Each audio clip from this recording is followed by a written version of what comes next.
আসসালাম ভাইয়া, আপনাকে মোট কত ব্যাগ রক্ত দিতে হয়েছে?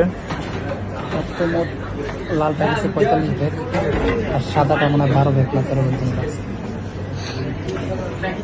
আর আপনাকে যখন হাসপাতালে আনছে তখন কি কোনো স্মৃতি মনে আছে?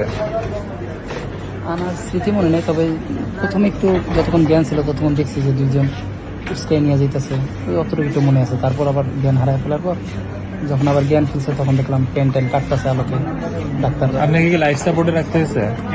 হ্যাঁ, সেদিনটা ওটিতে নেওয়ার পর হঠাৎ করে মানে মেন রোড ছেড়ে গেছে, তো এটা মানে রক্ত জমাট ছিল, হঠাৎ করে জমাটটা ছুটাই আর 2 মিনিট দিয়ে গায়ের সব রক্ত বেরিয়ে গেছে। মানে ওটিতে ওই দিনটা 14 ব্যাগ রক্ত লাগছে, মানে একদিক দিয়ে দিতেছে একদিক দিয়ে বের হয়ে যেতেছে। আপনার ভিডিও আমি দেখলাম, আপনি যে কিভাবে বেঁচে আছেন আমি এটা বুঝি না, যে এইভাবে রক্ত যাচ্ছে রাস্তার উপর, মনে হয় যেন রক্তের বন্যা বয়ে যাচ্ছে। আমার মনে হয় কি আমি কোরআনের হাফেজ, এই জন্য মনে হয় আল্লাহর একটু রহমত আমার উপরে, নাহলে ডাক্তাররাও বলতেছে মানে সিপিআর